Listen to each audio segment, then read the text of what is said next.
Welcome to Books and Besties, the virtual book fair.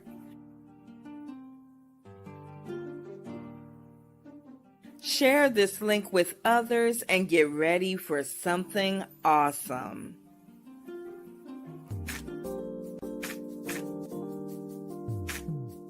Books and Besties, the virtual book fair.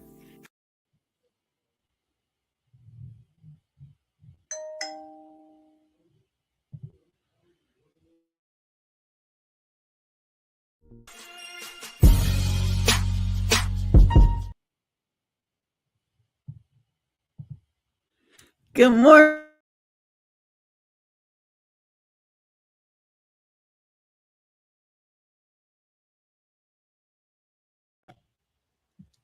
Good morning, good morning, good morning, good afternoon, and good evening, everybody, whatever time zone it is for you. Welcome to today's episode of Books and Besties.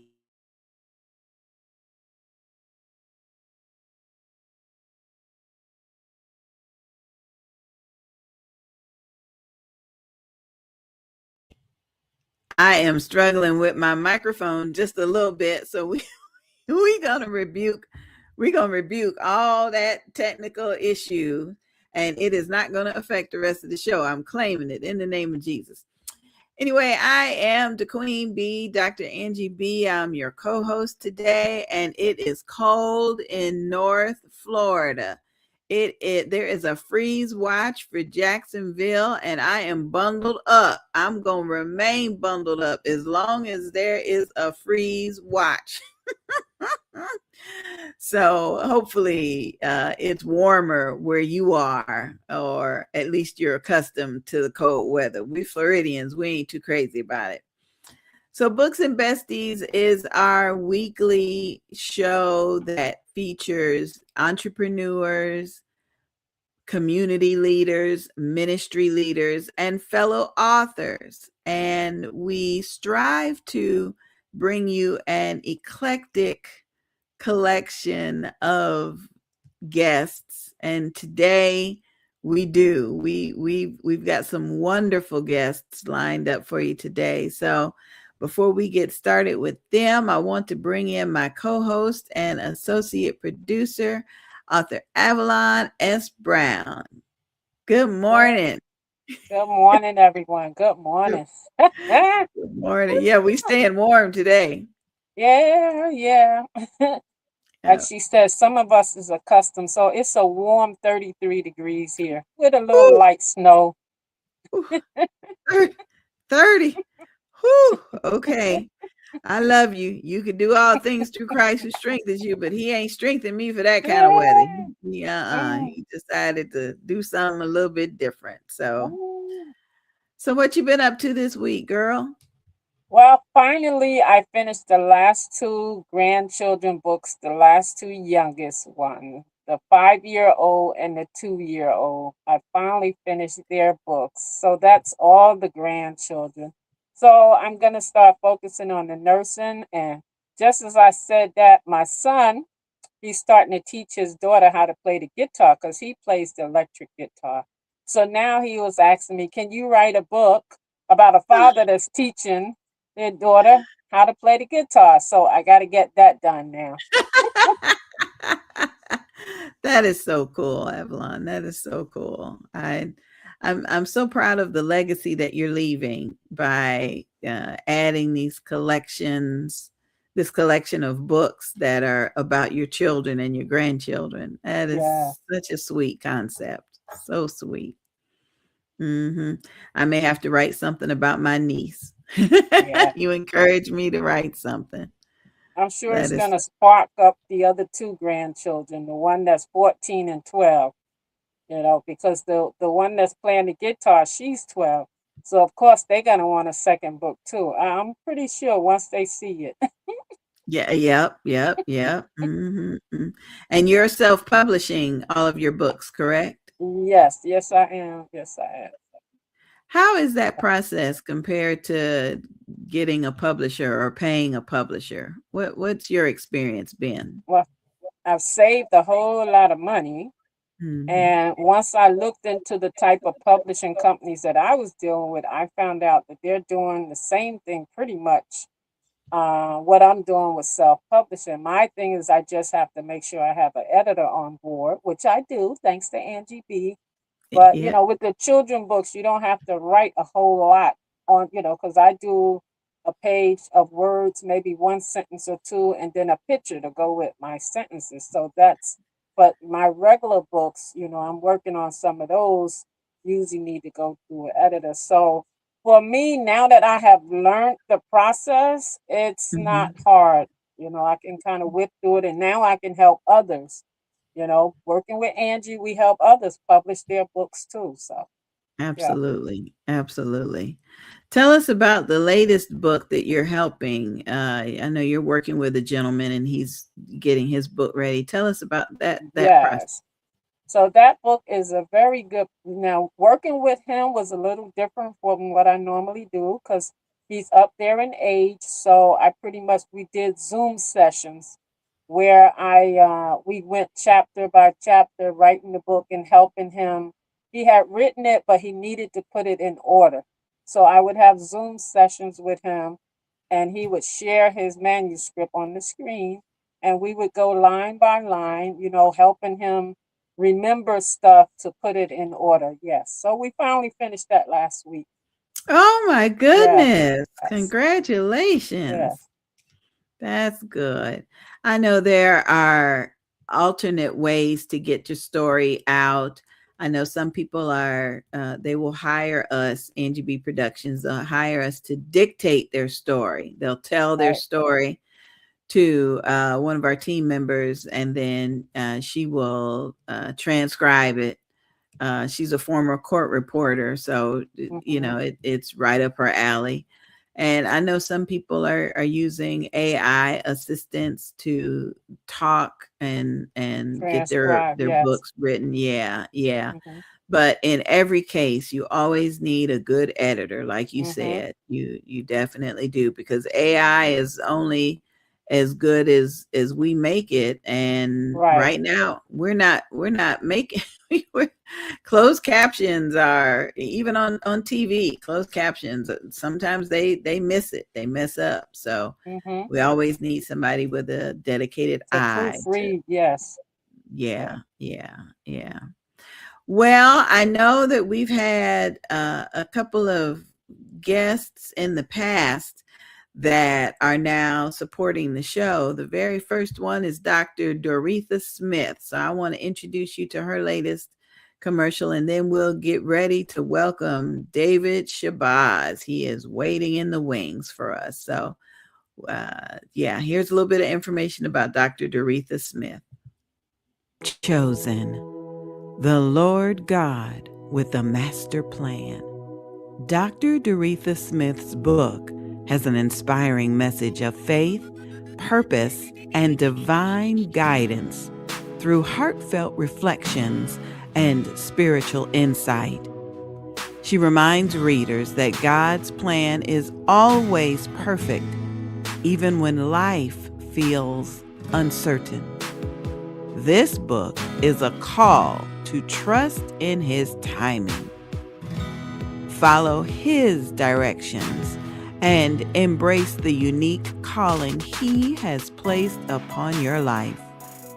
With wisdom grounded in scripture and personal testimony, Dr. Smith empowers you to step boldly into your God-given destiny, knowing you have been divinely chosen for a purpose greater than yourself.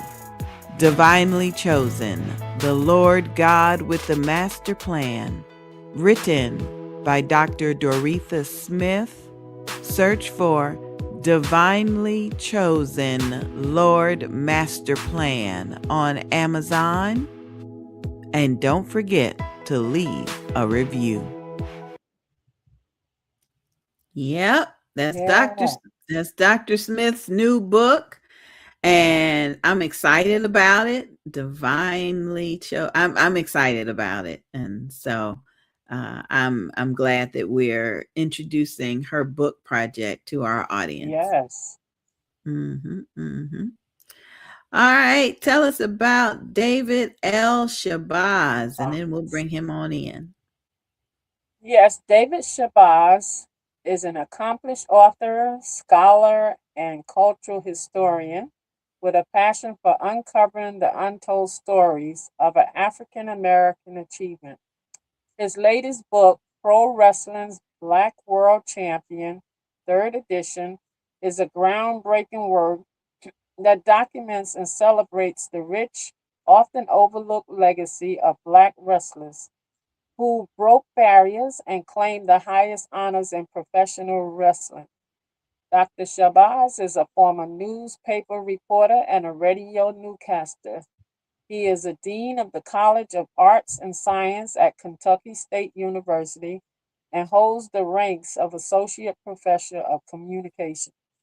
He teaches introductory journalism courses in radio, podcasting, and photography. He was named Educator of the Year in 2019 from the Kentucky Communication Association and Broadcast Advisor of the Year in 2020 from the College Media Association. Dr. Shabazz has won awards for his newspaper columns from the Society of Professional Journalism and script writing from the Broadcast Education Association. His research interests are African American communication, sports communication, and popular culture. Let's welcome Wow. Dr. Shabazz. Ah, welcome, welcome, welcome to the show. Thank you, thank you, thank you, Yes, Dr. V and Sister Brown. I'm glad to be here. yes, we're Wonderful. glad to have you. Mhm, Okay, tell mhm. us a little bit about Dr. Shabazz that I Well, haven't read. Let's, yeah, I mean, that bio was on point. It pretty much covered everything. I've been a newspaper reporter. I was a radio news announcer, and this started when I was in college. And I'm a journalism professor now at Kentucky State University. I don't teach as much since I've become a dean. I'm more of an administrator these days. But when I had my classes, I would always tell the students um, to work hard and to pursue their goals right now. And I always try my best to place them in internships because it was very valuable to me.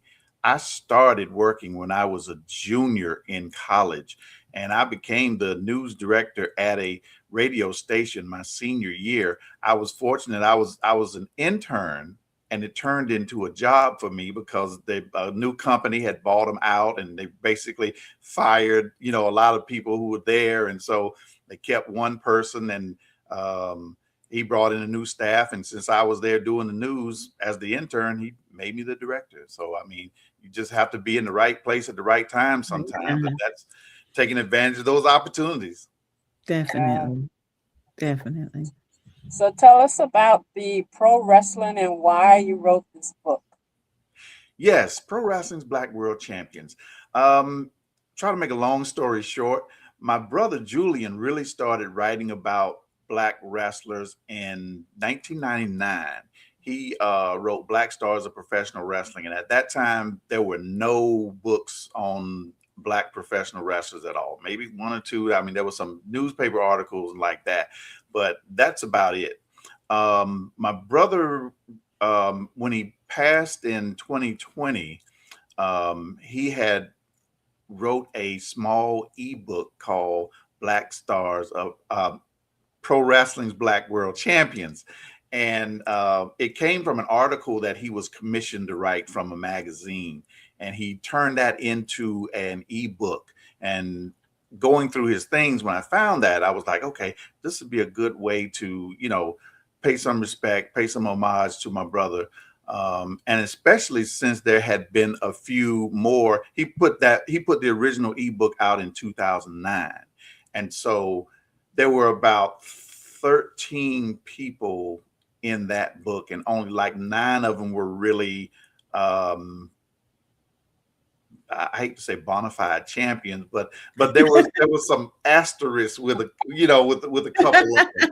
So and some more African Americans and Black people have won the belt, because the book also includes, you know, some Blacks from Ghana and Jamaica and other places in Canada. So it's not just the African Americans, Black people throughout the diaspora. And so that's really where it came about, because more Black people have won the world heavyweight title. That gave me a lot more to write about, and this one is kind of my own. Oh, wow. Nice, That is nice. fascinating. I just assumed you were a wrestler. Me And too. People do think that too. You know, I'm a pretty big guy, so they think I am a wrestler, but I'm not. my goodness, just to put pen to paper to something that it's like you're continuing that legacy that was started, you know, and to do that is admirable, very admirable. Yes, thank you. And so not only does it pay tribute to my brother, the whole point of the book is to highlight those achievements of those Black wrestlers who rose to the top. Many people know that I think, you know, the cat's out of the bag now that professional wrestling is scripted. So it's not a true competition in the sense. So it takes a lot to be champion. It really highlights our struggle. As you all know, we had to be better than best, because they're not just looking at your skill in the ring. They're looking at you as a person, how you handle yourself and carry yourself in the public. Can we put the belt on this person and make them our champion? So, you know, we had to go through the tough litmus test in order to become champion. And that's what makes this book so significant. Wow. But was your brother into wrestling?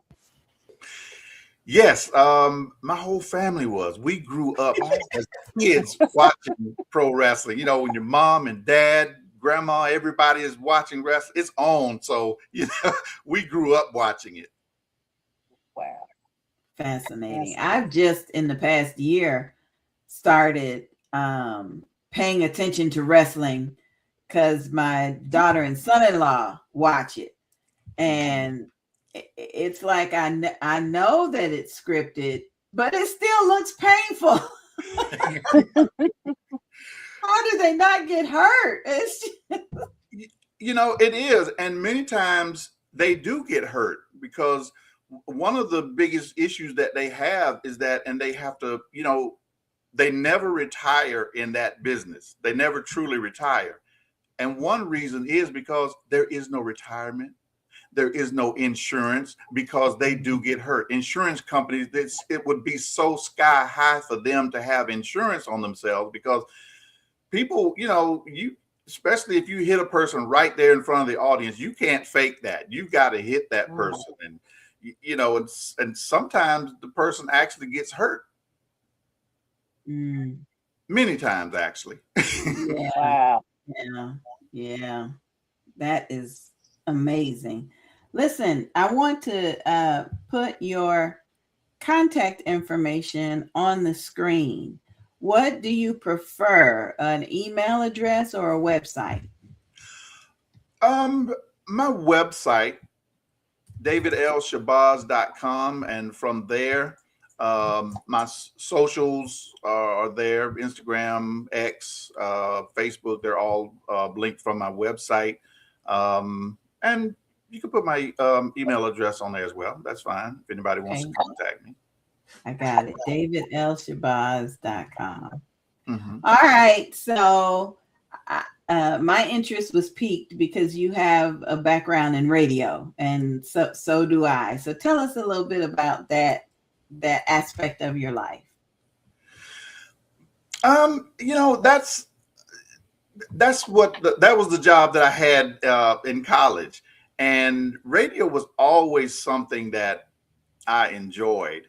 And the radio classes, I guess, is kind of why when I do teach the podcasting classes, because podcasting is really sort of similar to radio, especially the talk radio.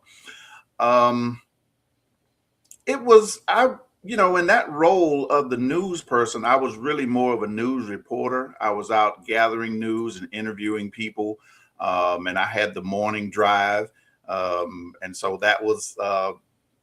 that's why it's really not a problem for me to get up now. I know it's tough for college kids, but I mean, I had to.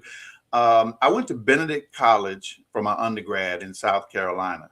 I'm from South Carolina. And so the radio station WKWQ Hot 95 was in Batesburg, Leesville. So I had to be up at 4 o'clock every day to get there for the 5 a.m. broadcast. So as a college student, I was SGA president. I was on the radio in the morning, 4 hours a day. Still finished with a 3.5 the second semester. I made a 4.0 the first one, and Nice, yes. so I think that was great for the workload that I had, and it was just that passionate drive. But yeah, I didn't spin records or anything like that. It was just I was basically being the news director and the news reporter. Good for you. Good for Yeah. you. Tell So us. this is what you, I'm sorry, go ahead, Angie. No, go ahead. Go ahead. You're good. No. I was just going to ask them. So this is what you're teaching now? Or you say you're still just being in administration, or do you still do a little teaching on the side? I teach every now and then. I'm mostly an administrator. I teach like one class every now and then. It'll usually be a podcasting or the photography class. I have taught some introductory classes, just going over basic AP style, getting students to understand, the writing style of a journalist. But that's really about all. What advice would you have for someone who wants to write a book like you did? I mean, you're not a wrestler, but you're writing about it. Most folks that I know write about what they've been through, their tragedies or whatnot. So if someone's watching and they're thinking, hey, I really like baseball or basketball and I want to write a book about it, what advice would you have for them? Know the craft, and study it, because it takes a lot of research, because there are experts out there who really know the field and they know what you're talking about. And, unless it's a first person account where you're just detailing your lived experience, nobody can really question your lived experience, because that's your lived experience. Right. But it still kind of needs to be rooted in the art, the field itself. And that is,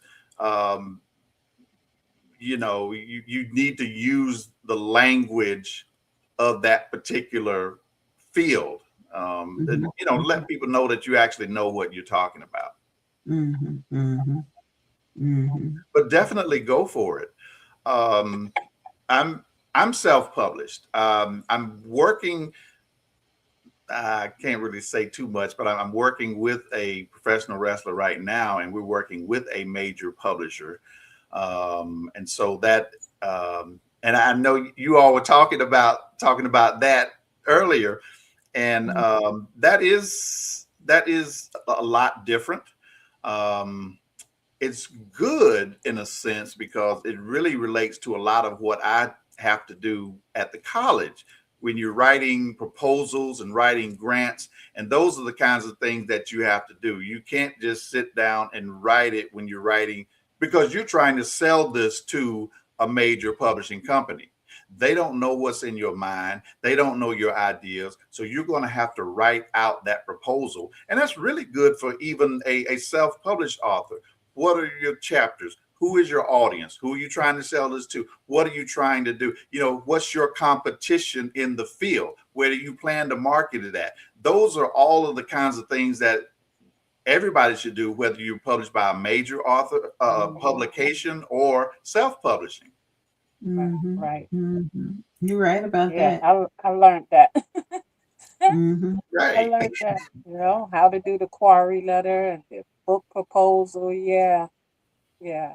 So I'm working on that now. Right, right. Wonderful news. So Yeah. tell us some more about your family. We know about your brother. Tell us some more about the rest of your family.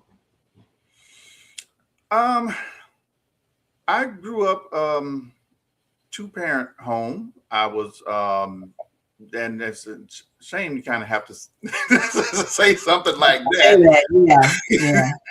But I did. My mom and dad were there. I had a very good upbringing. My mother was a school teacher, public school teacher, which is probably why um, I'm a professor these days. My brother was also a college professor at one point too. My dad was he would call himself a carpenter by trade. He was just he could build anything with his hands. I mean, so Mm, he was my hero. He could lay bricks.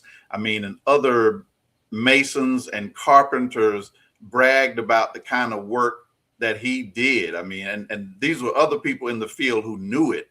And so I kind of hate that I didn't have a chance to really get that skill from him before he passed, because mom wanted us to go to college. She didn't want us working menial jobs. So, you know, mom won. So we had to go to college, and which is a wonderful thing too. I mean, I'm really fortunate for that, to get out of um, small town South Carolina, where you basically, if you weren't an athlete, because everybody played ball, but you had to be an athlete to get out of there.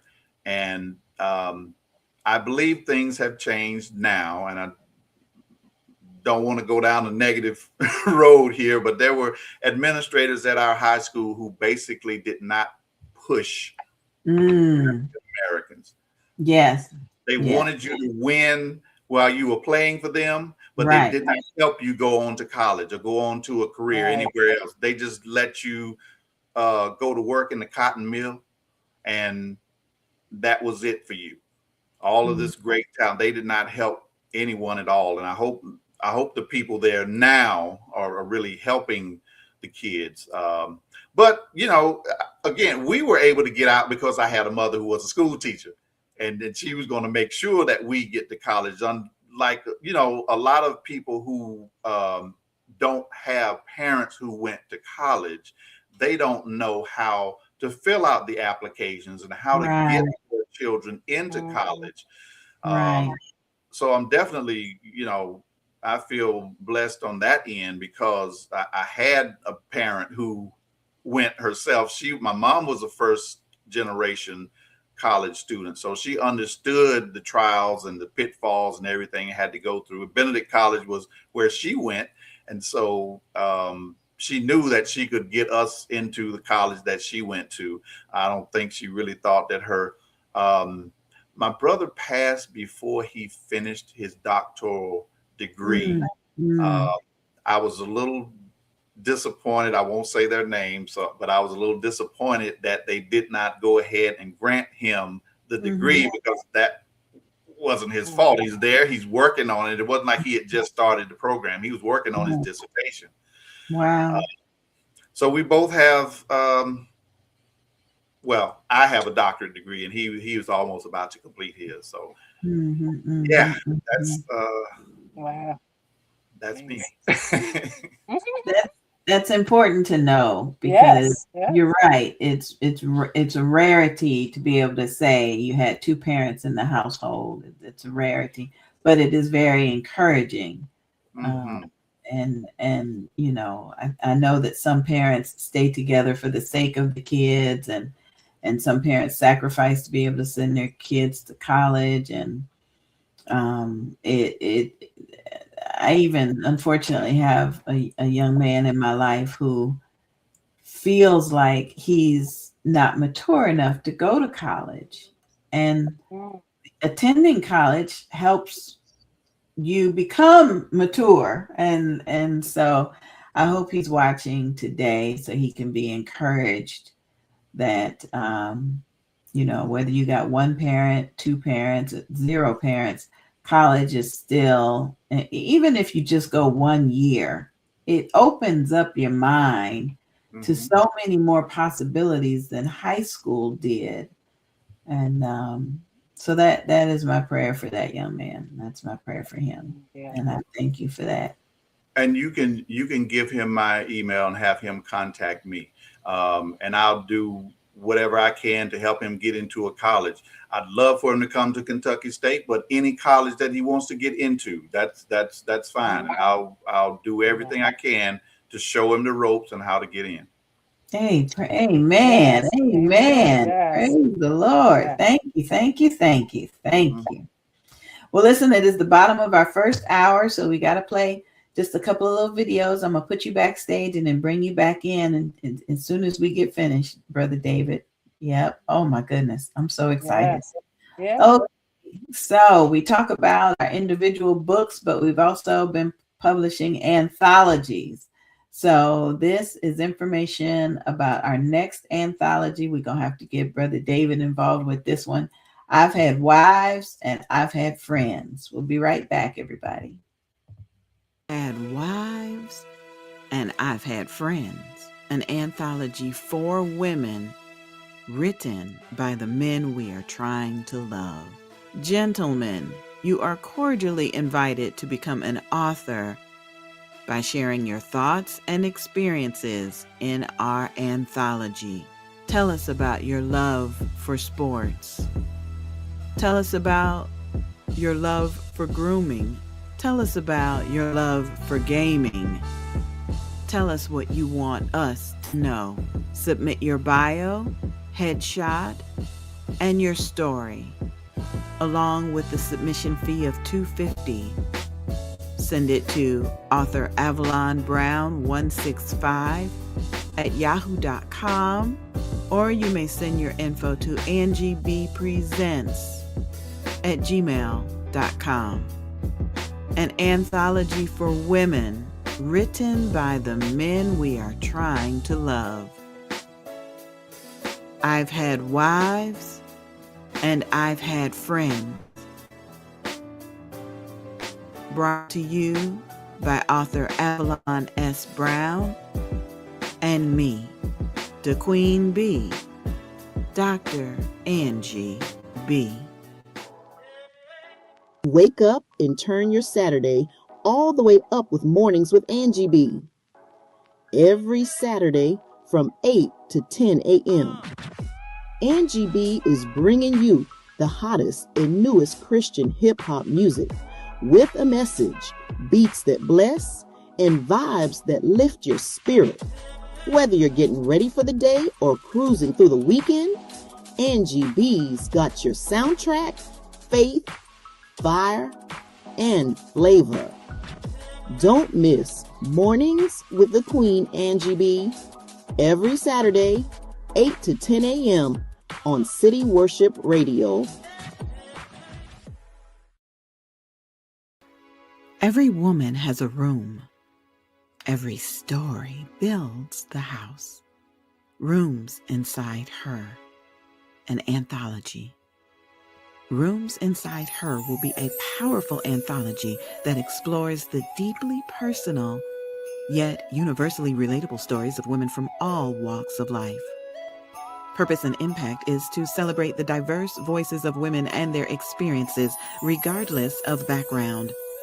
Create a community of shared experiences, sparking conversations around identity, womanhood, healing, and triumph. Submission deadline is August 15th, 2025. Submission fee is $250. Send an email to sisterbatten@gmail.com, sisterbatten @gmail.com. Rooms Inside Her.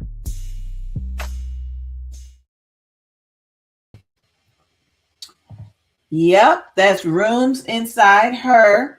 They did extend the submission deadline, and I want you to get in touch with Sister Batten at her Gmail account. That book, that anthology, just talking about the different issues that women have to go through, the different rooms in their house. It's going to be a beautiful project. And then going back to I've had wives and I've had friends, we women need a handbook to figure out what you men are talking about and what you what y'all want us to know. So I'm excited to work on that project with Avalon, and we really want men to be open and honest, almost like you were teaching a child or teaching someone that's important to you, more information about yourself. How would you express that? And so we're excited. All right, I'm bringing Avalon back in. I've had wives and I've had friends, I tell you. I remember the night I was having a conversation with a man that calls me his friend.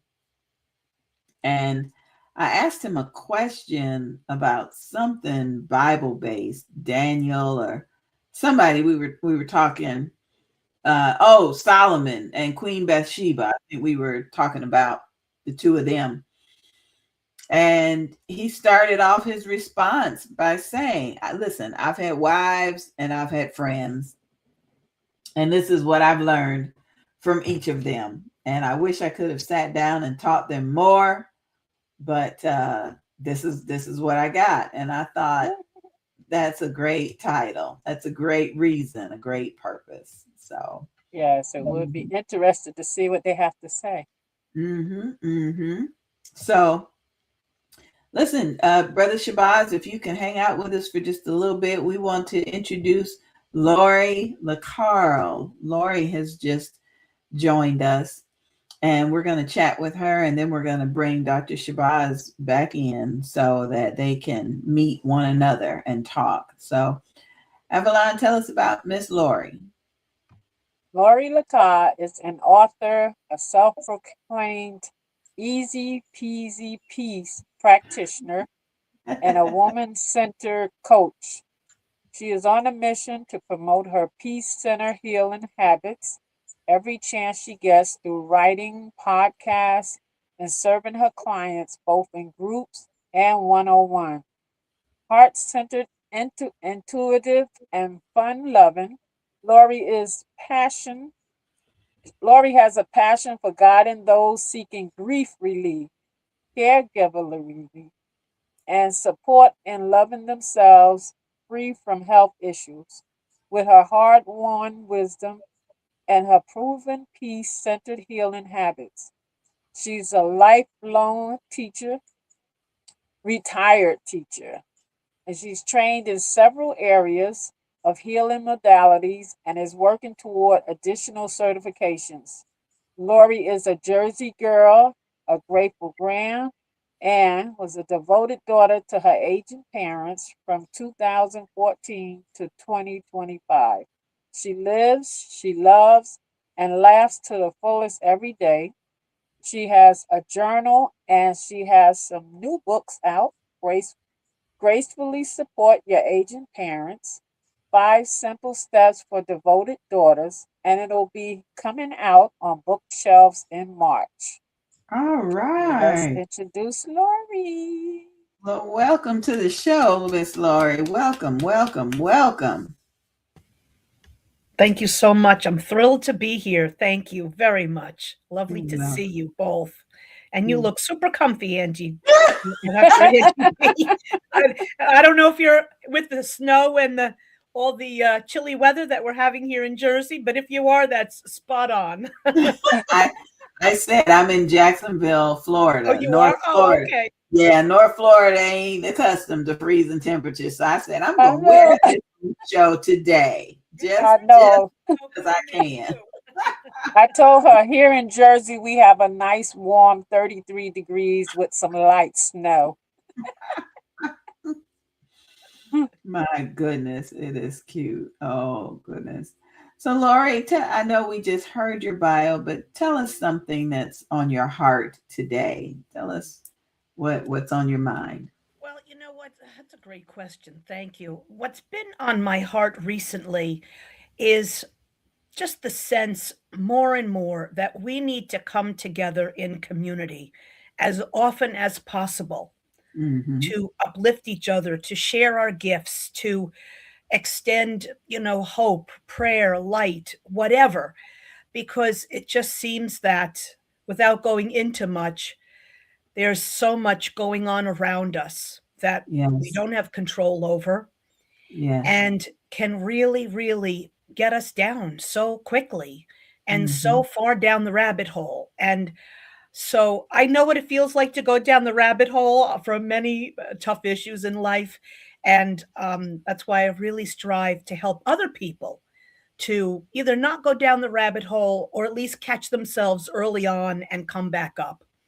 And I Mm-hmm. feel like that's part of my divine mission, and I do Yeah. that through Easy Peasy Peace. That is the core of my business. But through that, I work with grief relief, with caregivers relief, with people going through either serious health challenges or issues, or those wanting to either maintain their well being or improve it. Maybe they don't actually have a health issue, but they've had some concerns, or they just want to be healthier or feel more energetic and alive and youthful.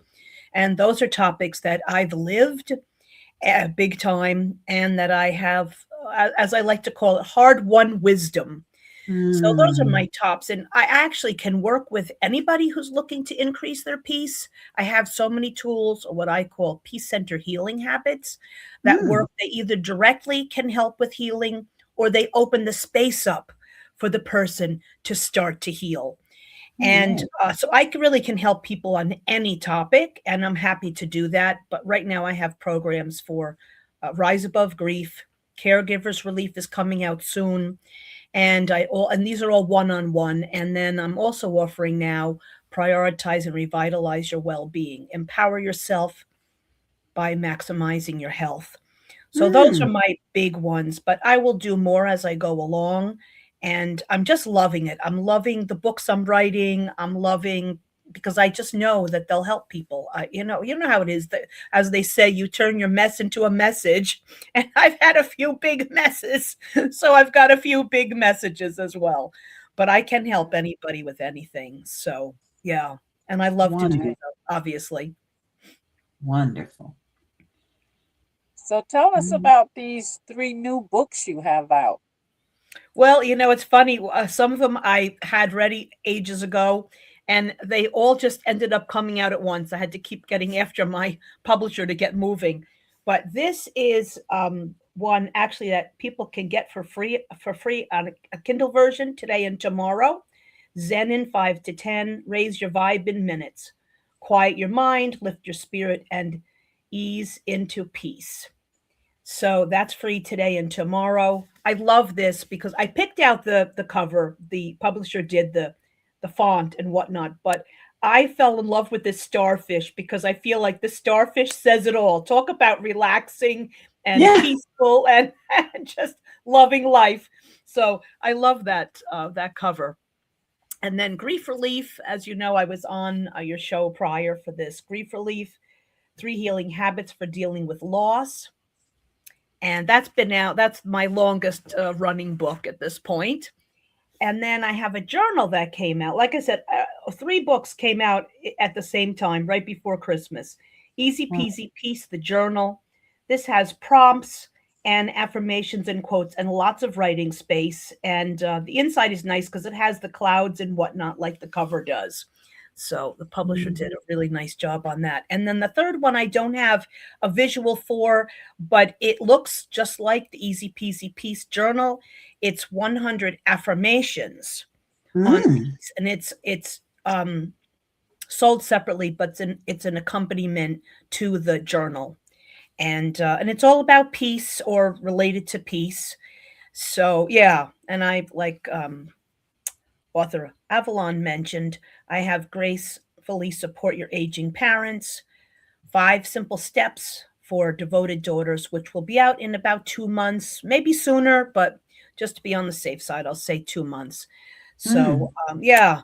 And I've got a lot more. I'm going to write a couple of books about the health stuff, because I really had to speak up a lot, say no to, some of the things that the doctors thought I needed, which I knew I weren't right for me, from my body and so on. And yeah, so, and there's other things too. I'm going to write more caregiver relief books and more actually grief relief books too, to be honest. I've got so many, and I keep getting all these divine downloads. Oh, do this, do that, whether it's programs or books or whatever. So I've, let's just say I've got enough to keep me busy for quite a while. Wonderful, wonderful, Yes, wonderful. yes. Well, I know Avalon has more questions, but let me do this. I want to put your contact information up on the screen. Oh, that would be great. So Thank would you. you prefer a website or an email? Which one? Let's do an email, yes, because this way people can get directly to me. And Okay. if they decide, now the Zen in 5 to 10 book is the Kindle version is free this weekend. But if somebody decides to buy the Easy Peasy Peace Journal, I'm offering a complimentary monthly journaling circle. So they would Oh, that's why I think it's better to give the email, because then they just need to email me, show me that they've bought the journal, and I'll invite them to the monthly journaling circle, which will be complimentary, of course. So yeah, okay. so it's service@LoriLaCarl.com. LORILECARL. No, it's LORI. LECARL.com. Right, but the Lori is LORI. I know a lot of people like to spell it with an A. Okay, Yep, look perfect. just You got it. I got it. Okay, that's good. Thank Got you it, so got it. much. That's perfect. Mhm. And for anything, if they have any questions or whatever, if they want to get on my email list, they can let me know through that as well. I have a couple of free gifts too. So, yeah, I like to give a lot Okay. of stuff for free as well, because I just, the whole idea is to just help as many people as possible. So, All right. Well, we want to introduce you to our first guest for the day, David Shabazz. We're going to bring him in, so that way the two of you can meet, say hi. Hello. how are you, David? Nice to see you and meet you. My pleasure. Likewise. Nice to meet you as well. I was enjoying listening to you. Thank you. Mhm. I look forward to hearing what you have to say, for sure. Right. Mhm. Sister Lori, you're working with a publisher. Tell us how that came about. Well, I've been on her email list for many years, but I wasn't looking to be an author. Not even sure how I ended up on her list, but all of a sudden, when I started having these really serious things, I thought, you know what I'm doing to help myself can help so many people. And that's what started me on with any kind of idea about writing, because that was definitely not on my radar or even my desire. So I reached out to her, and so she's a writing coach, but she also has a publishing company, and uh, and she's just amazing. She offers free writing parties during the week, and lots of paid programs, of course, but she offers a lot of good deals and whatnot, and that's how I got started. So yeah. Okay, I tell you, some of those email lists, they may not be applicable today, Exactly. but if you stay on the list long enough, it may be something that can help you. Yes. That's right. Mhm. There may be something there. All right, Avalon, I didn't mean to step on your toes. Go ahead. No, I'm just listening and enjoying. But in reading your bio, I know the last time you were here, there was nothing about a podcast. Are you starting a podcast, or you have a podcast now? I did create it, actually. Yes, it's Zen in 5 to 10. And I'm waiting for the publisher, because he's got to do his piece with it and get it up and running. But yes, I did record it's a 6-series podcast. And then I'll just do other podcasts. The way I was taught how to do them was pre-recording and doing like 6 or maybe 8 at a time, and then just making them all available at once. So yeah, so that will come out, and I'm really looking forward to that. That's a good idea, because Yes. I have fallen in love with the binge concept of a TV show, where it's all It's all there. I just got to keep binge watching. Just Exactly. yeah. I Yes, don't know that's how I was taught. I don't know I'm sorry. how we used to wait a week for the next episode to come out. It just so that's a Well, great and idea. this one's going to be short because it's Zen in 5 to 10, meaning, raise your vibe in 5 to 10 minutes. So the podcast will be short. Not my other ones may not be short like that, but I thought let's stick with the theme and just have them be short as well. So people are overloaded with information too. So that's why even though I'm a retired teacher and I have the gift of gab, I try to keep it short because, first of all, I just feel like people are so busy. We're so distracted. There's just so much going on in our lives, and there's so much information that I try to just get to the meat of it. What can be most valuable and most helpful and supportive at any given moment, and I try to remember that. Got to give some shout outs to Dr. Smith Little. Good morning, good afternoon, good evening. Hello, Doc. It's good to have you join us today. And also got to give a shout out to Pastor Mary Hope over in St. Augustine, Florida. She's saying good morning to me and everybody else. Thank you so much for checking in today. I appreciate our viewers that are on YouTube. Thank you so much. And I am truly grateful that you've joined us on today's episode of Books and Besties. I appreciate that. All right, got a couple of questions that have come through, and I want to be sure I've got them correct. Dr. Shabazz, can you give us some tips on promoting your book? How are you promoting your book? Well, one of the one of the main ways that I promote is by doing podcasts and doing television and radio interviews like this one.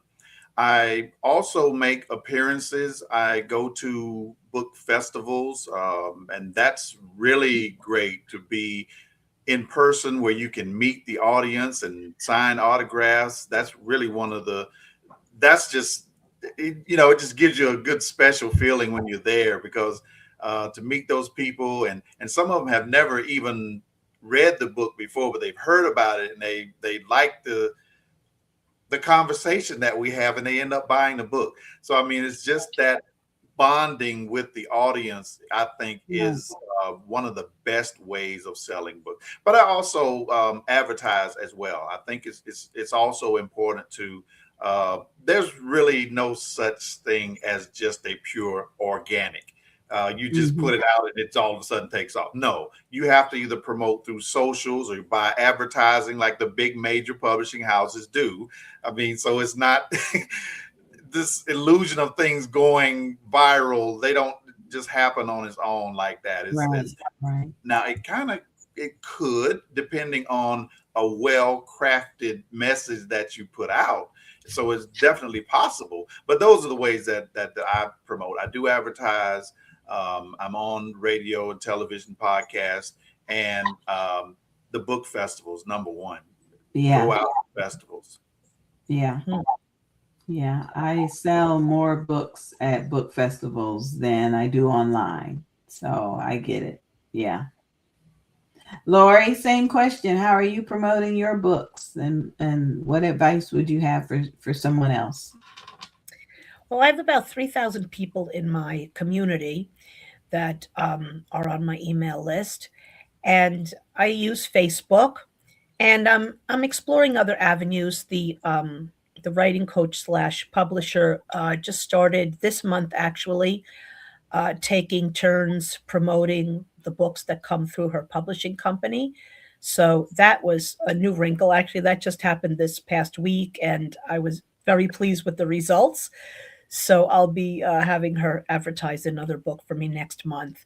But, that's a great question. I would love more ideas on it. And the book festivals, I'll have to find out how to get involved with that, because that sounds like a whole lot of fun. Like David said, to chat with people. And I'm so excited about the books and all the ways they can help, that it would be great to really see people, chat with them face to face. Yeah. New Jersey have quite a few since we're not far from each Really? other. So New Jersey, yeah, look online. I will Mm. check it out. Thank you. It sounds great. It sounds like a lot of fun. And I have to brag on a friend of mine, Donna Gray Banks. She is celebrating her 15th year of bringing the Fresh Book Festival to Daytona Beach, Florida.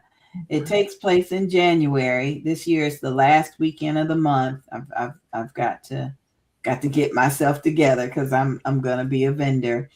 But it is the largest book festival in the state of Florida, and so she has 30 or 40 of us in a gymnasium. It is wonderful networking and selling books too, but there it's a weekend, and so it kicks off with a film festival, basically teaching us how to get our book into a short film or a movie. Oh, wow. And we get to watch some movies of people that have done just that. So we've got the film festival on Thursday, and then Friday and Saturday we've got the book festival. And FRESH is an acronym for fiction, romance, erotica, spirituality, and health.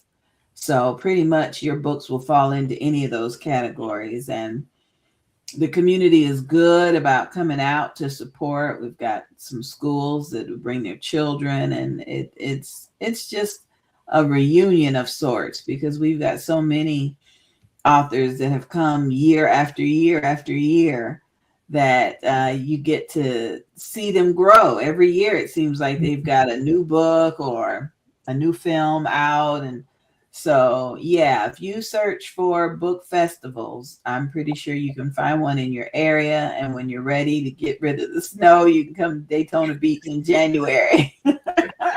Sounds fabulous for more reasons than one. Yep. So you can look up Fresh Book Festivals with a S on the end, .net, Fresh Book Festivals. It's also on Facebook.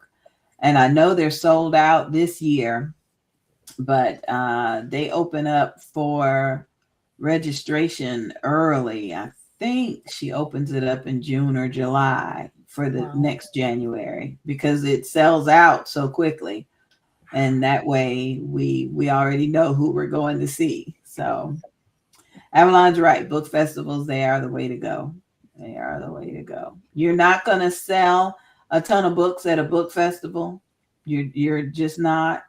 But the people that you meet, it's just going to be absolutely mind-blowing, the relationships that you can build. Yeah, Definitely. that works out really, really good. Really good. I cannot believe it is the top of the hour. So we got to put you guys backstage for a minute so we can learn about some more books and events. And we will bring these commercials to you, and then we'll be right back with more Books and Besties, everybody. Mommy, why do I have a cold? Written by Avalon Brown. Dedications. This book is dedicated to all of my grandchildren. You are always coming to hug and kiss Nana, especially when you have runny noses, sneeze, or cough. Nana loves you. Let's work together to keep the germ population down. Mommy, where do colds come from? Why do I have one? Mommy, why do I have a cold?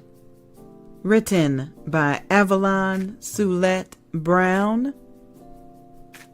Narrated by Sonia B., Sandra B., produced for audiobook by Angie BEE Productions, and narrated by me, the Queen Bee, Angie.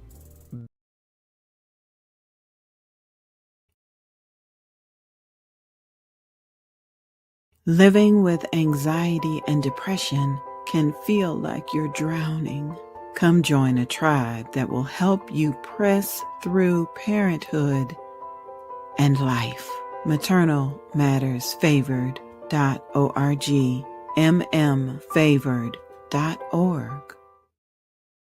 We can help you put the pieces together. Audiobooks, flyers, commercials, and more. Angie BEE Productions on Facebook. Thrilled to talk about the production of audiobooks.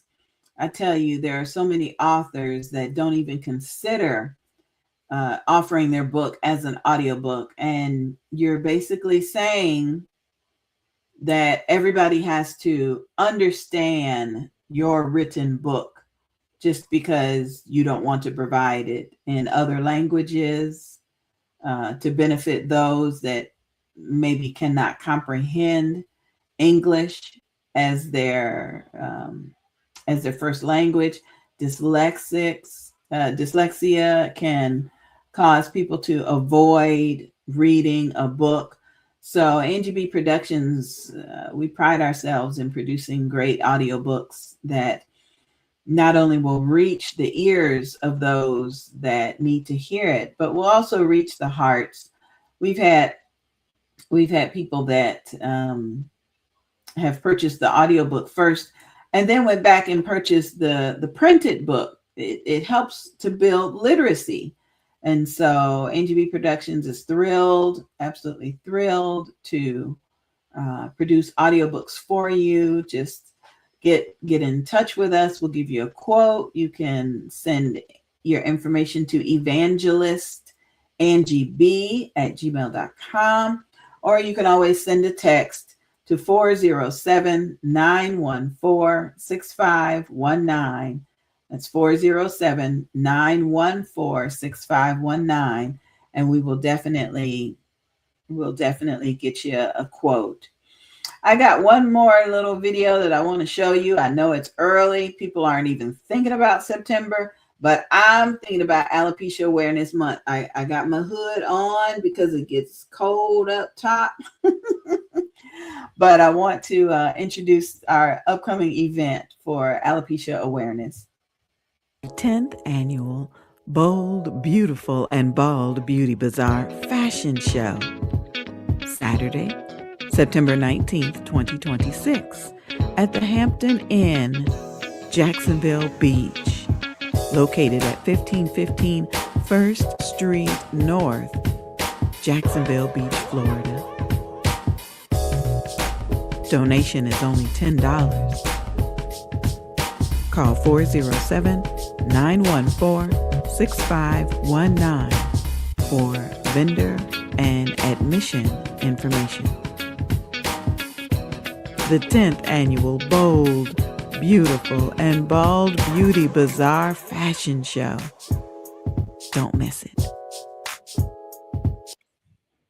Don't miss it. Don't miss it. Don't want you to miss the Bold, Beautiful, and Bald Beauty Bazaar Fashion Show. It is a weekend retreat.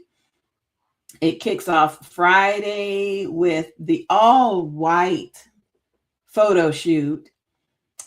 We continue on with Saturday for the fashion show, and now we've added another special event Saturday night. You keep watching Books and Besties every Saturday morning at 11 o'clock, and we will be debuting information right here on the show. So it's time to bring Avalon back on stage. Hey, girl. Hey. Yeah. I'm learning this so information. much. Yes, learning so much. Sister Lori, we're going to bring you back in because we've got another question for you. And then Dr. Shabazz will bring you in as well. Sister Lori, can you talk more about the Zen concept, the Zen concept, and how is that incorporated into your books? It's a great question. Well, I did some research on what people consider Zen because I know I had my own idea of it, but I did some research on it, and it pretty much reflected what I was already believing it to be. And that's really just a state where you can accept what's going on, be in a place of peace about it, be open to divine guidance and divine wisdom. And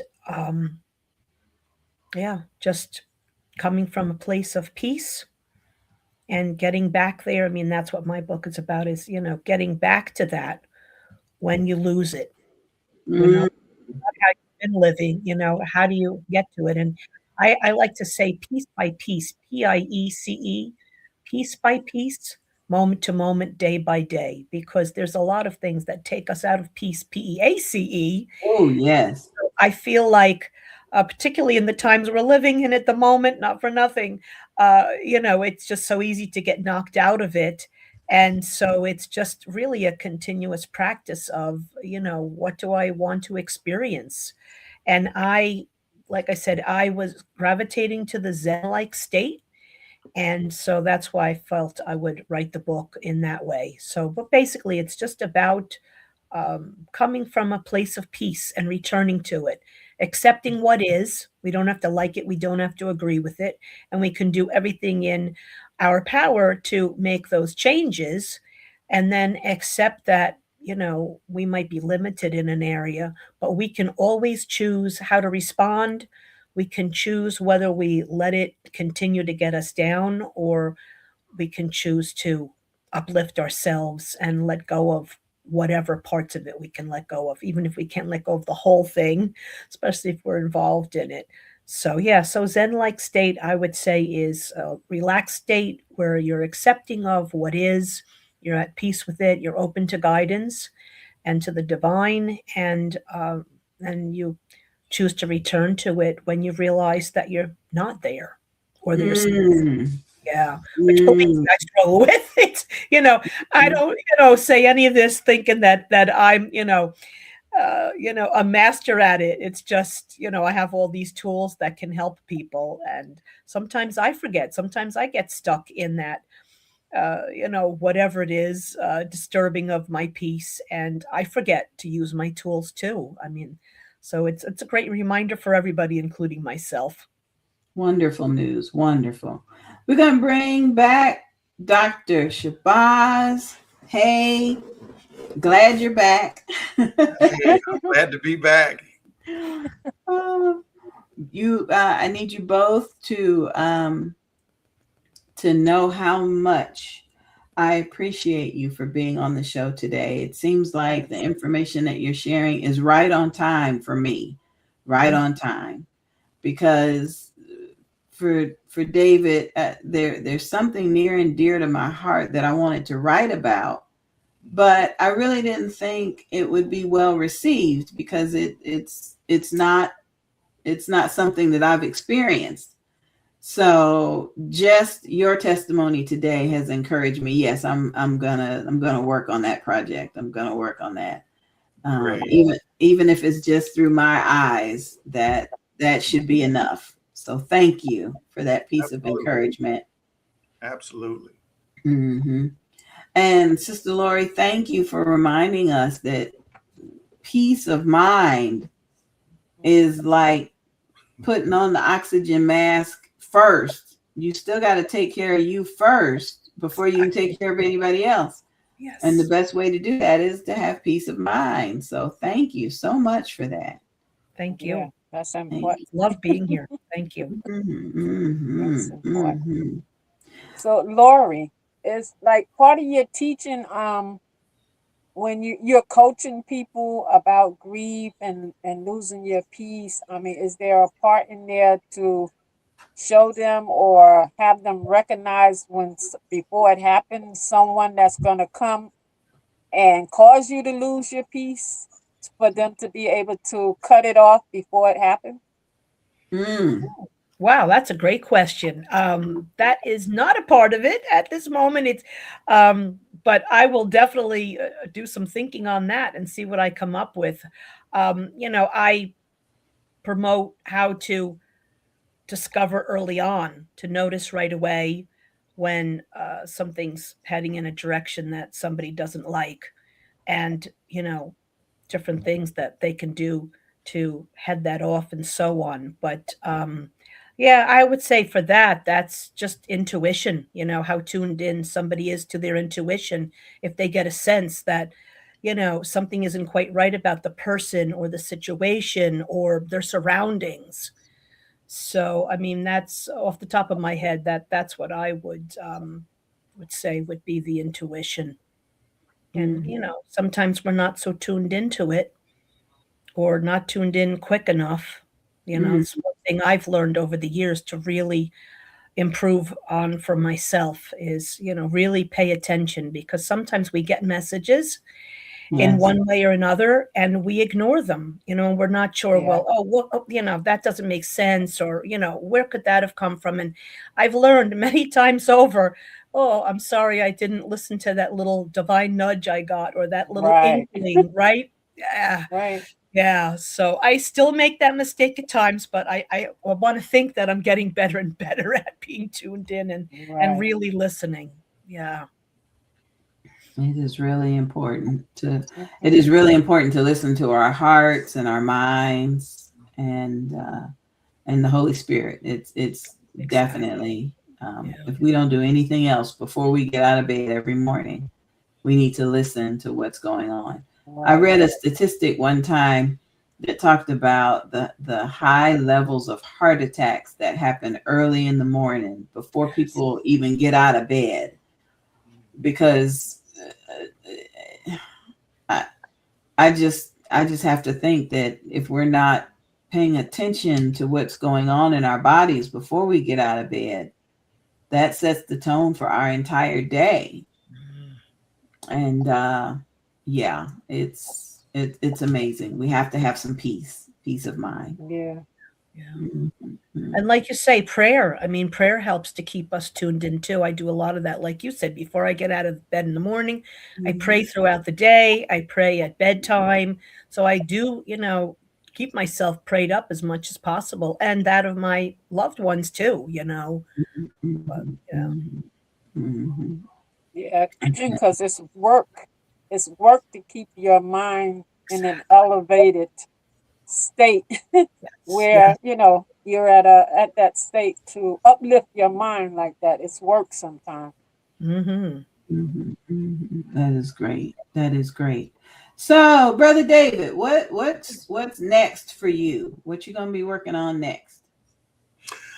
I can't really go into detail about that project right now, but I am working with a professional wrestler.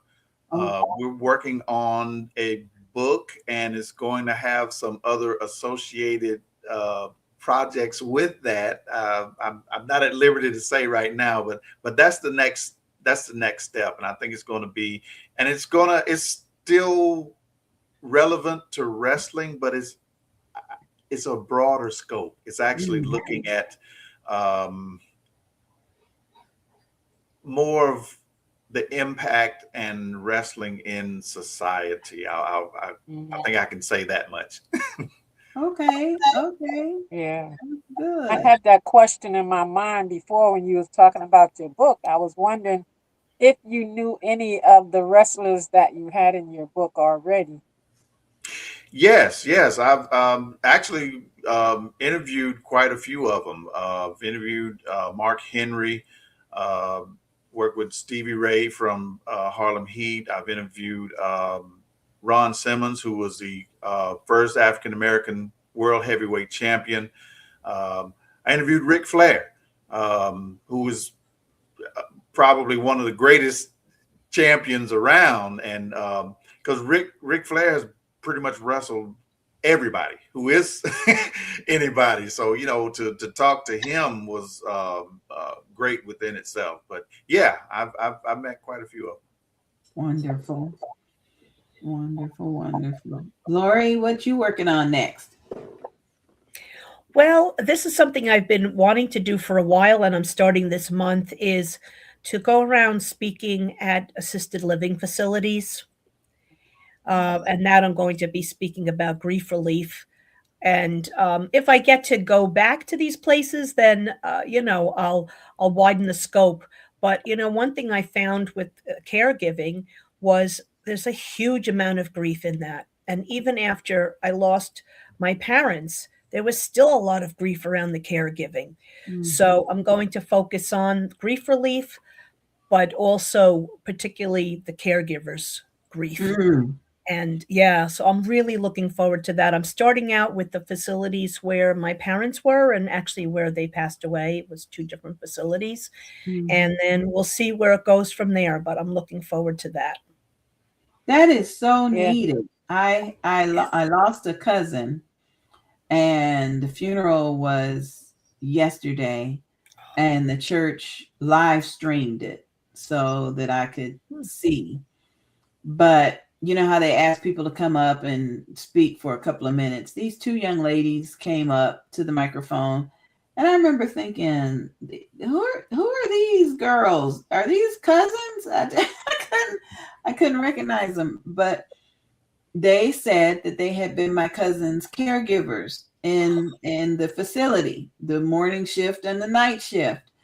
And as their tears came down, it just broke my heart, because you think they just go in and do a job. But evidently my cousin had really, affected them. And they talked about how she was one of the patients that they loved working with, and how they're going to miss her. And I thought about that. There are people that have loved ones that go through hospice, and they need that grief training that you talk about. And the workers need that as well. And it was just really touching to know that the two of them had such high regard for my cousin. And so I'm happy that you're bringing something to provide them with a little bit of grief relief. Yeah. That was Your book, something. her grief book would kind of align with mine too. You know, the one I wrote about guides for nurses to learn how to deal with patient loss. Mm-hmm. Yeah.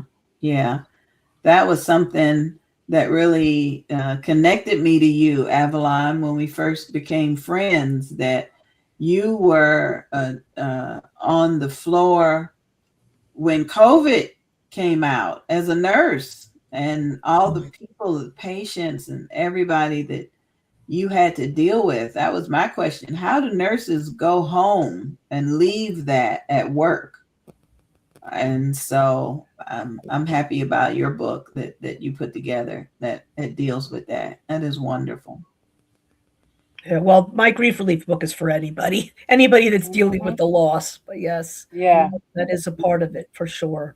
And I always have to say, it doesn't have to be the loss of a person. It could be the loss of your livelihood. There are people that I talk to in my mom's in ministry that, have been laid off, or hours were cut back, or just removed, and their whole livelihood has changed, and they need help. And so grief can manifest in many different ways, and it still needs to be managed.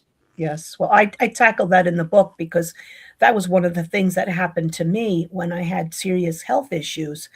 I had to step away from my job, and I always say my job was such a joy, and I stepped away from it.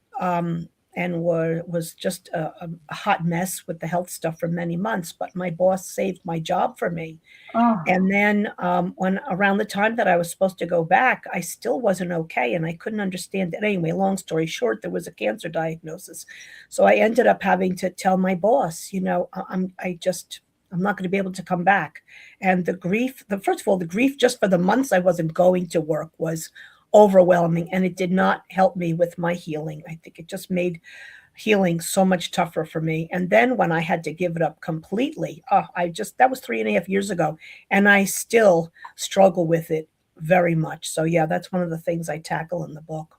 Grief is grief, whatever brought it about, whatever sense of loss somebody has, our journeys are individual with the grief, but it can be so deep and really overwhelming. Absolutely. Yeah. Oh my Because goodness. I don't even think people really think about the grief of people who lose their pets. Yes, You Oh, know? exactly. that's right. Yeah. Yes, That's still a part of your family. yes. One of my friends bought my book actually because she had put her pet down. Yeah. Yeah. And Hmm. I haven't, the kids, I won't let them get me a pet since. Because I Mm. had the dog a long time, yeah, a long time. And he was, he was just like that dog that, had in the house. And when he got sick and he passed away, at first it didn't hit me. And then I thought about it maybe a year later and just boo hoo. But Mhm. the kids want to give me another pet, and I just won't let them give me another pet. Hmm. Yeah, yeah, definitely. Grief is something that we all have to go through in one way or another, and we all go through it differently. Isn't that something? Exactly. Yes. Isn't that something? We all go through it differently. My God. Well, Brother Shabazz, I don't want to keep you. I know you've been with us for quite some time. So if you got to run out of here, I completely understand. I appreciate you for sharing so much of your heart with us. Thank you so much.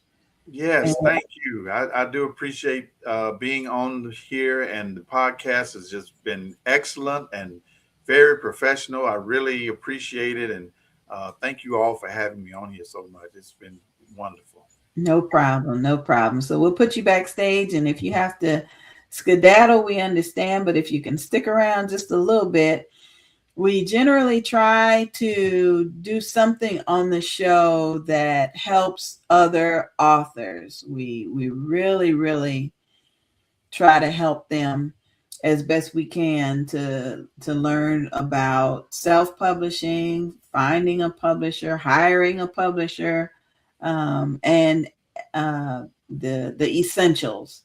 And we've got a video called The Necessity of Editing, and we'd like to play that now. So, Lori, we're going to put you backstage as well and have you enjoy this video.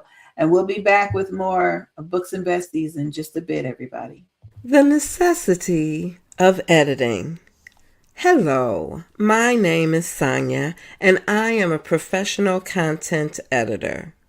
The difference between a proofreader and a content editor, as I have just recently learned, is care.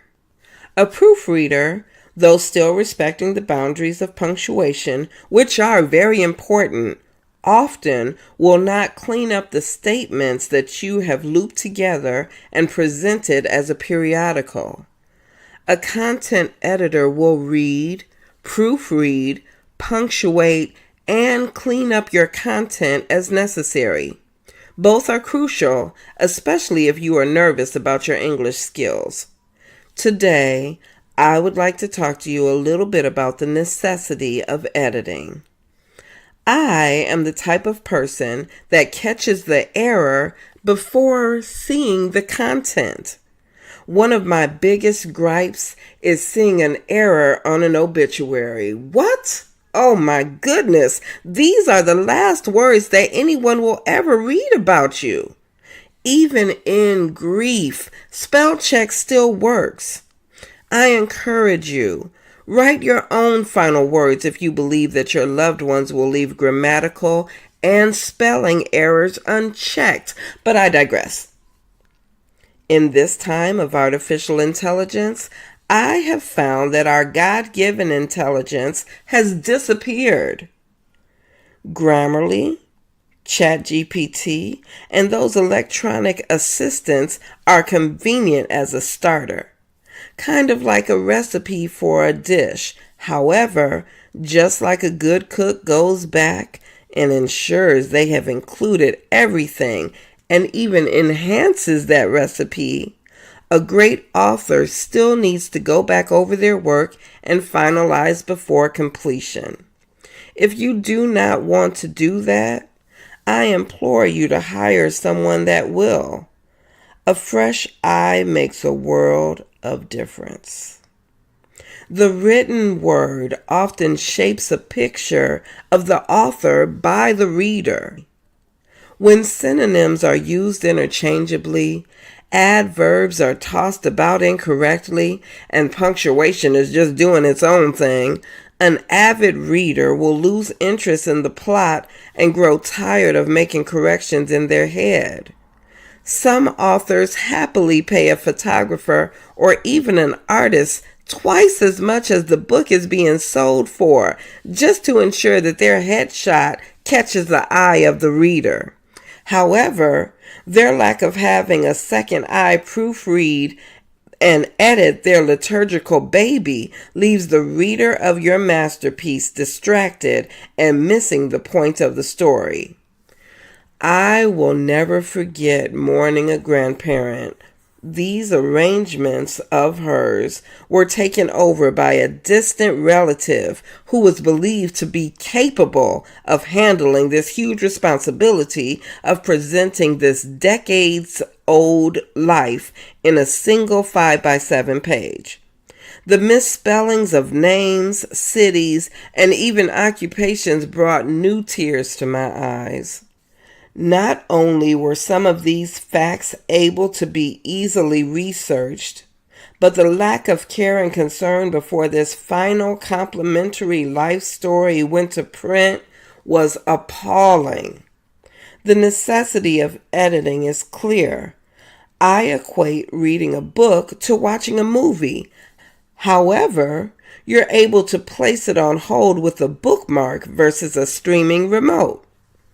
Unlike a movie, the pause is controlled by your reader, not by the electronic device that allots you a full 3 minutes to pause your television stream, then return to the last spot that you were watching. A reader has the opportunity to turn the page or close the chapter, both literally and figuratively. No one wants to wade through a run-on yap session on a paper that left a dangling participle leading into a paragraph that begins, "The nectar day." What? Whose nectar? What day? Just like that, you've lost the attention of your reader.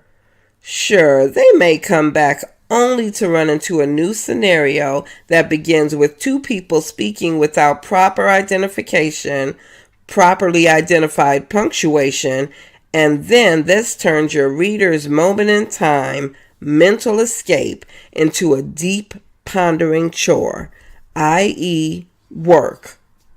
The AI assistants care nothing about punctuation.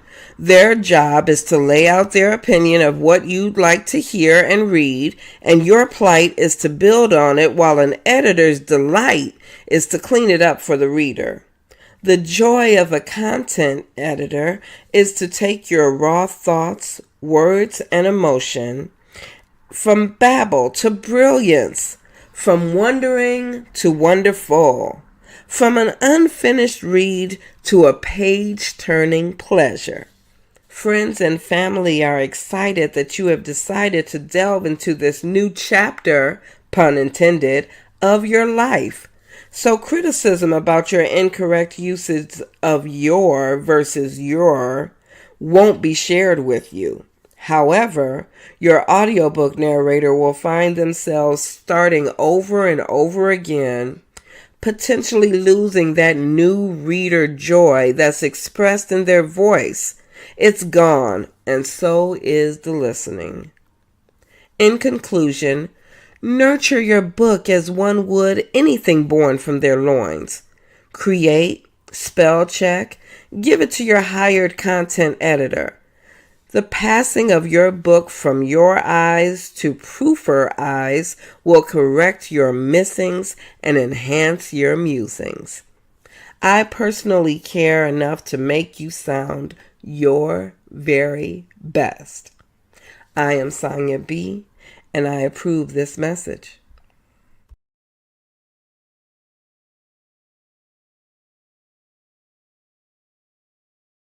We can help you put the pieces together. Audiobooks, flyers, commercials, and more. Angie B Productions on Facebook. Chosen, the Lord God with a master plan. Dr. Doretha Smith's book has an inspiring message of faith, purpose, and divine guidance through heartfelt reflections and spiritual insight. She reminds readers that God's plan is always perfect, even when life feels uncertain. This book is a call to trust in His timing, follow His directions, and embrace the unique calling He has placed upon your life. With wisdom grounded in scripture and personal testimony, Dr. Smith empowers you to step boldly into your God-given destiny, knowing you have been divinely chosen for a purpose greater than yourself. Divinely Chosen, the Lord God with the Master Plan, written by Dr. Doretha Smith. Search for Divinely Chosen Lord Master Plan on Amazon. And don't forget to leave a review.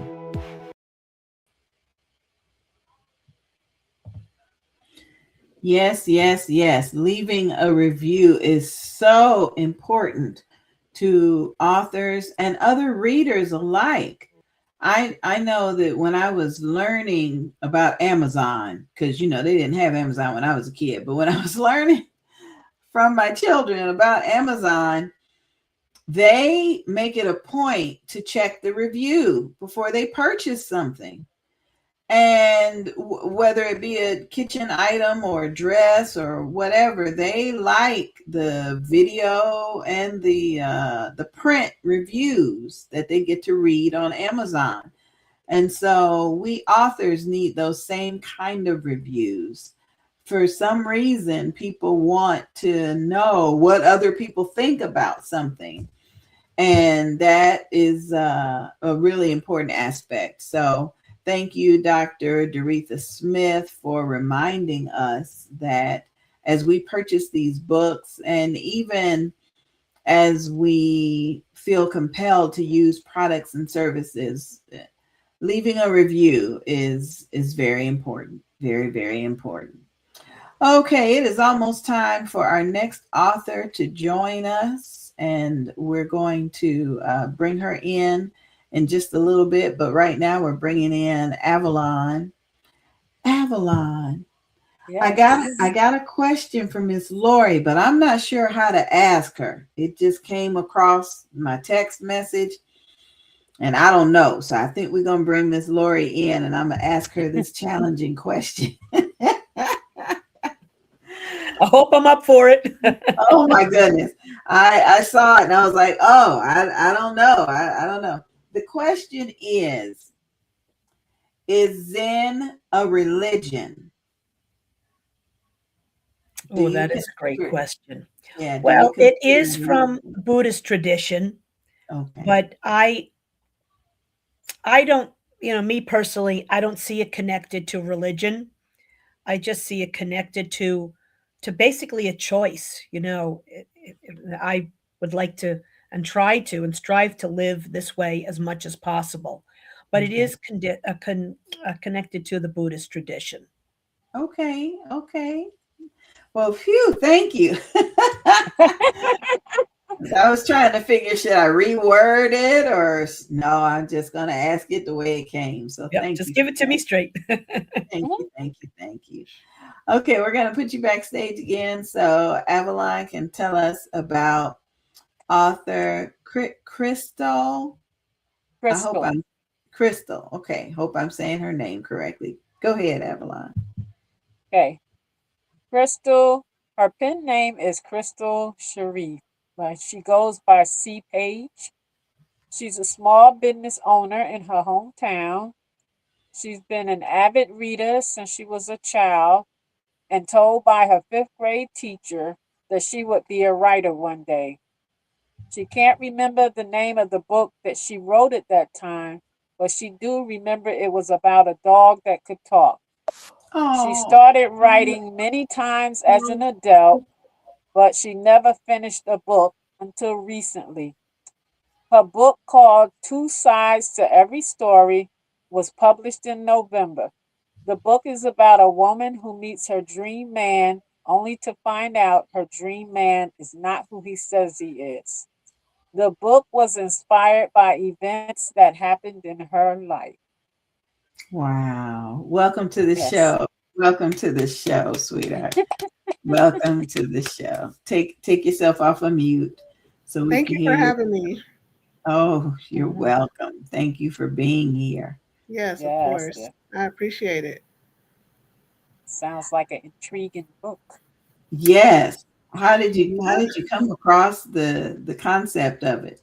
Um, Honestly, so I when I first started writing it, it wasn't I didn't have like any really um anything in mind of where I was even going with it because when I write, it's like basically the story just I start with maybe one sentence, one paragraph, and then it just flows from there.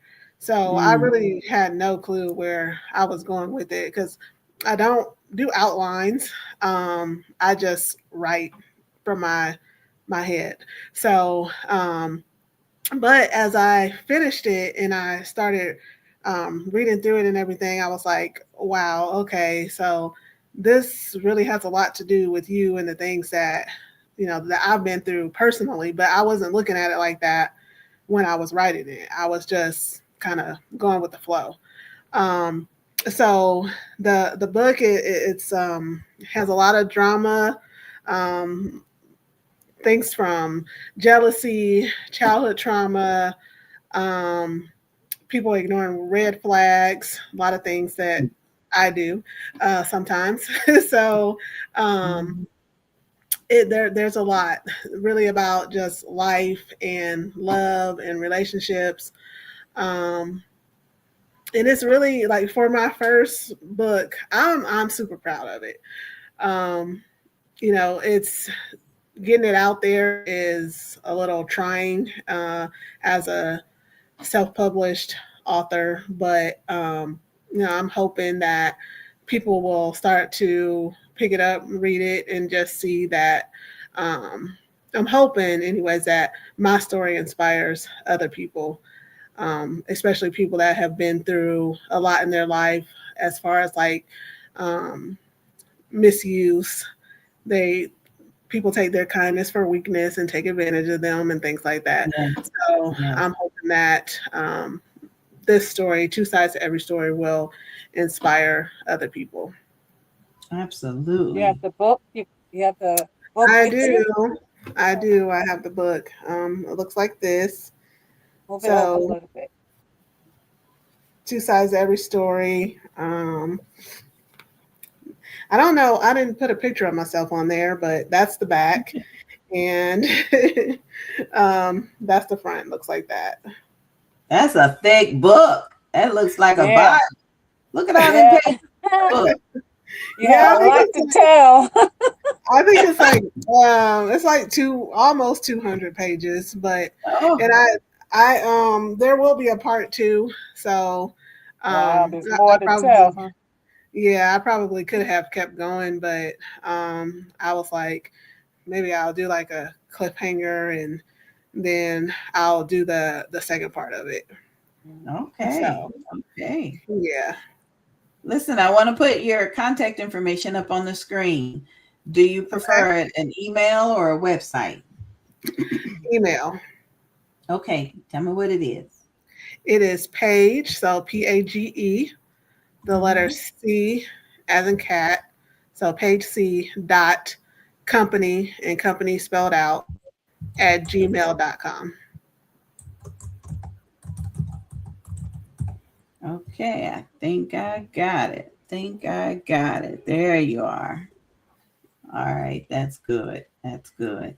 Tell us about the the time it took. How did you so many people think that they're so busy they can't sit down and write a book. How did you find the time to write almost 200 pages?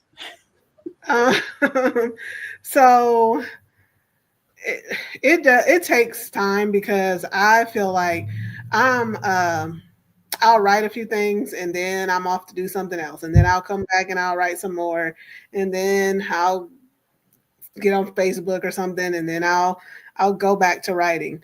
Um, I want to say it took me approximately 6 months to write it, and that was probably with a 2 month break where I wasn't really writing anything because I just sometimes just lose focus. So I think it just depends on the person, and with my schedule, I do have more time to sit down and write. So, if you're a busy person, I think maybe the best thing that you can do is set aside a certain time. Like I'm going to write for an hour today, or I'm going to write for 30 minutes today, whatever works for you, and make sure that you actually do that. If you're dedicated to getting the book finished. And then once I really started getting into what was like, I was getting into my own story, and I'm like, ooh, okay, this is getting ready to happen. And ooh, so it made me want to write even more, and get finished so that it could be published. But yeah, I think it's just kind of how quick the author wants to do it, because some people it takes them longer, some people it won't take them that long at all. Okay.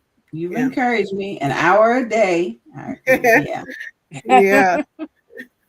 We Yeah. can do that. Sometimes it was just like at night in bed, I couldn't go to sleep, so I would just write. And then by the time I was finished, I would be sleeping, and then I would just go straight to sleep. So All right. With yeah. feelings of accomplishment. That's good. Yes. That's good. That's Yeah. good. We want to bring Sister Lori in so that you can meet her. Okay. She's our guest from earlier today up in Hello. you're in New Jersey, right, Hello. Lori? Nice to meet you. Yes, I am. Nice to meet you too. And Crystal, where are you based? What city and I state? am in Mansfield, Ohio. Not a lot of people know where Mansfield is, but it's a small town between Cleveland and Columbus, Ohio. I know exactly where Mansfield is. My best friend in Okay. college was raised in Mansfield. Okay, The cool. last name is Gavand, Givand. And Okay. I got a Yeah, I chance don't. to spend some time in Mansfield and Loudonville, Ohio. Yeah, it's not a lot, but it's home. So Yes, that's wonderful, wonderful, wonderful. So Now, Crystal, oh, sorry. Go ahead, Angie. now, can you tell us about your publishing experience? Are you self-publishing? Did you find a publisher? Tell us about that, Crystal. so I did self-publish, but I did use a place called Book Fuel that I just basically found online. Um, I hate to say it, but when I do my next book, I'm just gonna self-publish, like actually myself. I have the guidelines. I'm a part of all these different Facebook groups that has advice for you, and how you can go about doing it yourself, because I spent a lot and for me, so I spent a lot to get the book published with Book Fuel. And while they were very helpful, I didn't have to like have all the beta readers and all that different stuff, because Book Fuel did that part. um, but for me, next time I'm just going to go the self-publishing route, unless I can find a traditional publisher. It's a very tricky process for sure.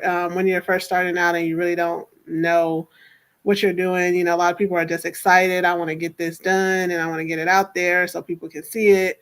But I think doing your research first is it's recommended. Yeah. I talk to brand new authors all the time, and the first thing they want to do is give me an autographed copy of their book. And I tell them, please don't do that. Not that I'm not interested in reading your book, but you paid for that book and you Right. need to get that money back. Right. You're an entrepreneur now. You got to buy wholesale and sell at retail. And you've got to keep track of that. We know you spent good money just to get it in your hands.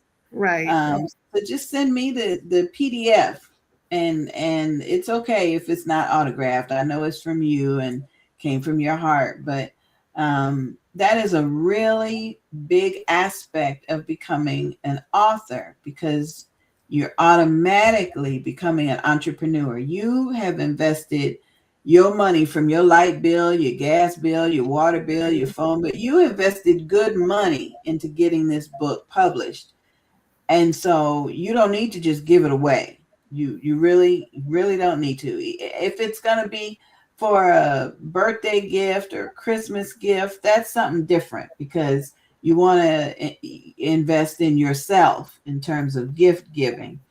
But just to give something away, no, you're right about that. Yeah, it's it can be, it's time consuming, so it's taking your your money and value that way, and then plus actual financial dollar bills. So Absolutely. It's a lot. Absolutely. Go ahead, Avalon. I got more questions. Go ahead. No, I see she mentioned about a small business owner. I was curious about her business. What Okay. type of business do you have? I am a daycare provider here in my hometown.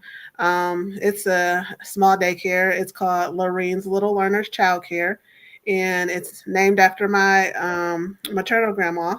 So my grandmother, she had maybe 14 or 15 kids, and I don't know how many grandchildren and great grandchildren. But when I was growing up, me and my cousins were always at her house, and she loved kids. So I thought it would be an honor to name the daycare after her. She passed away when I was 16. We were really close. So I named the daycare after her, and I have about 37 kids right now. So I've been doing that for 9 years. Love it, and it gives me the flexibility to do other things. So that's why I said, for me, I have more time to write, because I have staff that are there to help me, so I'm able to do other things. But yeah, it's wonderful. I love it. Good for you. Good for you. Yeah. Daycare. We can't get enough of daycare, I tell you. Yeah. we can't get enough of them. Kids got to go somewhere. Right. Right. Even if it's just for the hour, so their parents can go home and write. Right. Exactly. Yeah. And speaking of that, Sister Dr. Doretha Smith said that was very good advice, to take some time each day to write. So thank you for sharing that. Thank you. Thank you for sharing that. Absolutely. Yes, no problem at all. It's just what do you want people to glean from reading your book? The biggest thing that I want people to just think about when they're reading my book is, and like I said, especially if you've been a person like me in relationships where they may not be the best for you. Just look and pay attention to who you're really dealing with.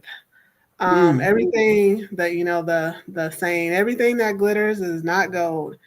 And when you get that feeling inside of you, and those red flags pop up, Don't just say, well, it's okay. Maybe it's just a coincidence, or maybe it's this, or maybe it's that. But listen to yourself, and like, just um, don't be so much for someone else that you forget about yourself.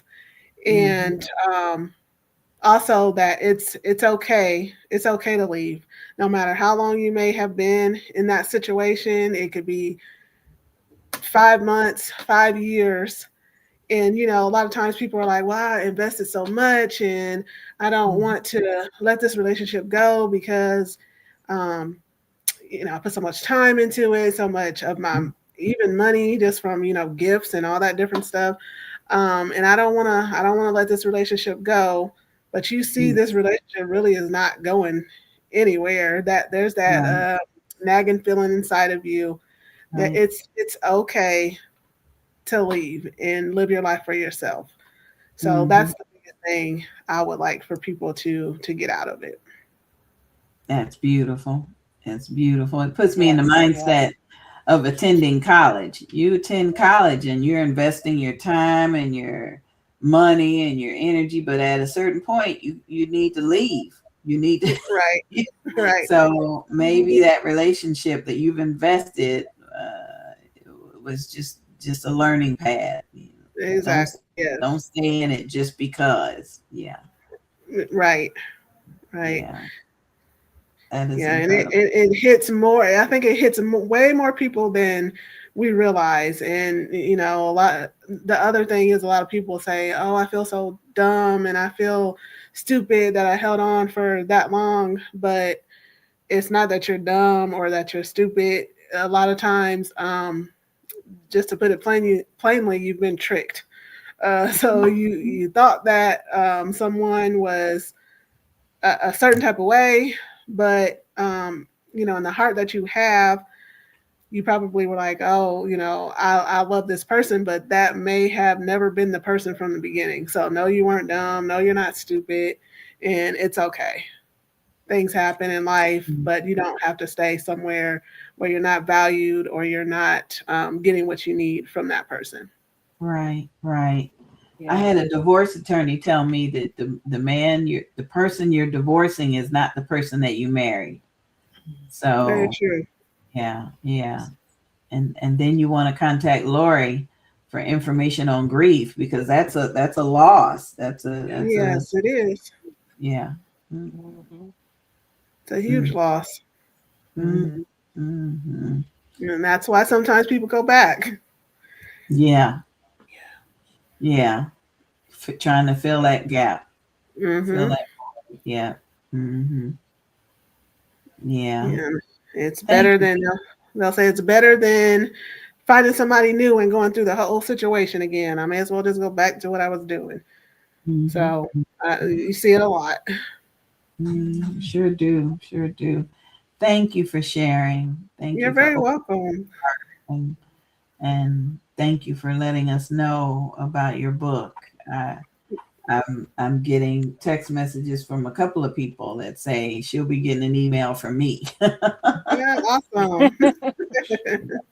Yeah, sounds wonderful. Lori, do you have any closing comments before we let you go for the day? Anything that we may have missed asking you? I can't think of anything. I thought it was very thorough, and I tried to give, detailed answers. So I just want to say thank you so much. It's just such a delight to be here, and I thank you. And yeah, I just wanted to say, when I was talking before, because I don't want people to think I'm all about the money, because that's just not me. But obviously, I need to make a living too. But when I mentioned that my writing coach had promoted my book this month and I did well, I offered the book for free, like I am today. I wanted to gift your audience also, but I offered the book for free for 3 days when she did the promo for my book. So I did well, but I'm not making money on it. But I'm just thrilled to get, the biggest thing is I wrote them to get the information out there and to help people. But yes, it's nice to have the multiple streams of income. But I didn't want people to think that I'm all about the money, because that's not it. So, but yes, so I hope people will grab the Kindle version of Zen in 5 to 10 either today or tomorrow, and let other people know about it. They're short books. I write short books, so I try to make them short and impactful. So, and I thank you. It's a delight to be Yes. here and to hear everybody else's story. And I wish the other authors and all of you well, and peace beyond all understanding for all of us Amen. and our Amen. loved ones. Amen. And around Thank the world, around the country and around you. the world. Peace, peace, peace. Thank you, Lori. We appreciate Thank you. you. Thank you for being our I guest. appreciate you as well. Thank you. Crystal, thank you. Yes. Thank Thank you. so much. Do you have any closing thoughts or ideas that you want our audience to know about? I don't think so. I just want to thank you guys and say it was an honor to be on your show. I really appreciate the opportunity, and just thank you. Oh, you're You're welcome, welcome. dear. You're welcome. Thank you so much for being here. And we'll be in touch. We've got a lot of work to do, and we want to do it together. So we'll be in Yes, touch. ma'am. Okay, sounds great. It was nice to Thank, meet you both. You thank you. too. Thank you for accepting. Yes. All Yes, right. thank you. Happy New Year. Happy New Year to you. Bye-bye. Thank you. Oh, that was wonderful. Oh, yes. Yes. Yeah. Mhm. Got some good advice about writing a little bit every day. Got some good advice about processing grief, and Yeah. got some good advice today about writing about a topic that you may not be physically or mentally into, but Connected something to. that Yes. inspired you. Yeah, that was good. Yes. That was good. And then we have Angela that is waiting backstage. Do we have Angela? yeah, do we have another guest, or maybe she's just hanging out to listen? Maybe she's Angela. just hanging out. Okay, I don't that's have an good. Angie on my list. Okay, that's good to know, because the show is just about over, and I hope I didn't miss her. But thanks, Avalon, for all you do. You are the best producer I've ever worked with. Thank you. I do appreciate you, dear. And if it is the Lord's will, we'll be back with another episode of Books and Besties on a Saturday morning from 11 a.m. to 1 p.m. Eastern Standard Time. Be blessed, everybody. Good night.